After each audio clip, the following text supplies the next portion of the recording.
Akidah Raja'ah mereka meyakini bahwasanya sebelum hari kiamat nanti orang-orang akan dibangkitkan untuk disidang oleh para imam. Terutama orang-orang yang bermasalah seperti Abu Bakar, Umar, Aisyah ini akan dibangkitkan sebelum hari kiamat. Dan ini bertentangan dengan ayat dalam Al-Qur'an. Dan ini kita bertentangan dengan logika bahwasanya dunia ini bukan hari pembalasan, bukan.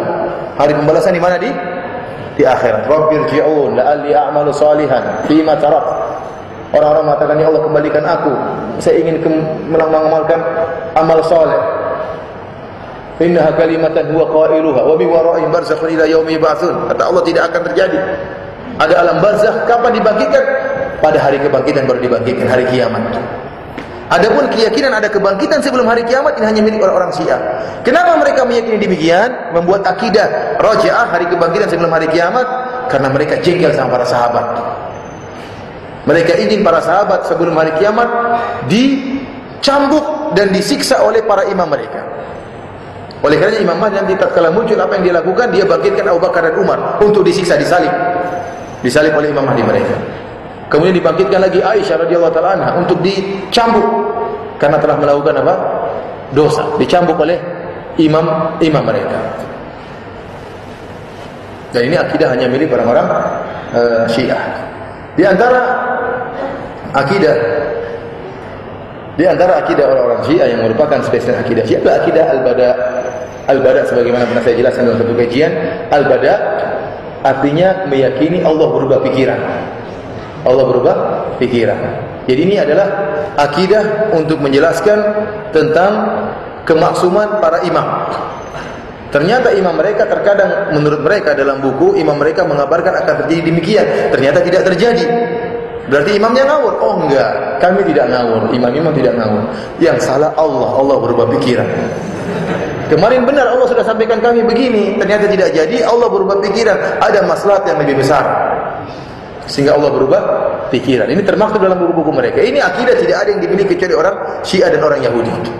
Orang Yahudi menyebutkan dalam kitab Perjanjian Lama tentang kisah Nabi Nuh alaihissalam. Allah terluka hati Allah dan pilu hati Allah dan Allah marah, ya. Allah menyesal menciptakan anak-anak manusia. Allah menyesal. Kenapa? Setelah diciptakan anak manusia ternyata semuanya bejat. Maka Allah ingin membinasakan mereka. Maka Allah belajar yang sangat besar, Allah binasakan mereka kecuali Nabi Nuh dan kaumnya.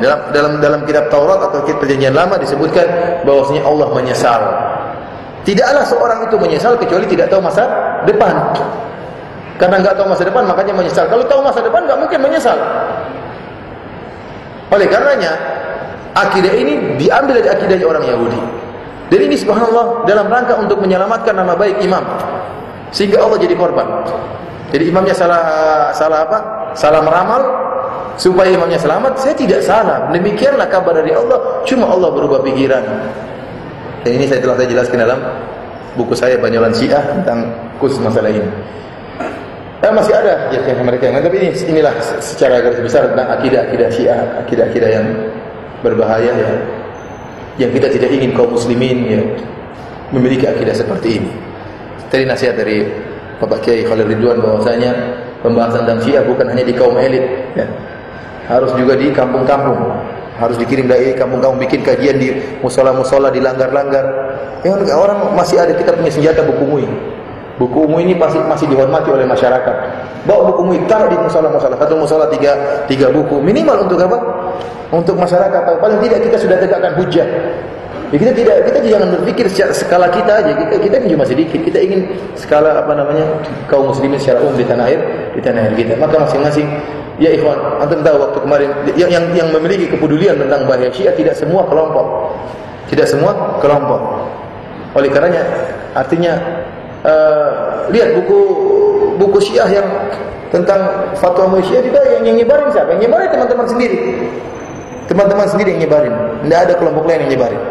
Kenapa? Dananya tidak masuk kelompok lain. Yang benar-benar peduli kita yang apa?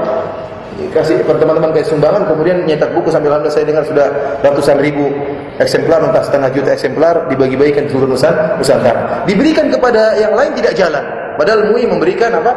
Memberikan kesempatan kepada yang lain untuk mencetak secara gratis, namun tidak jalan. Kenapa tidak ada yang greget dengan Syiah kecuali yang benar-benar mengetahui bahaya mereka, kecuali segelintir orang, tidak semua. Oleh karenanya perlu penjelasan dan tidak bosan-bosannya kita ingatkan kepada masyarakat. Dan yang terakhir saya ingatkan bahwa Syiah bukan hanya sekedar gerakan ideologi, tapi dia adalah gerakan politik yang ingin menguasai suatu negara. Wallahu a'lam bishawab.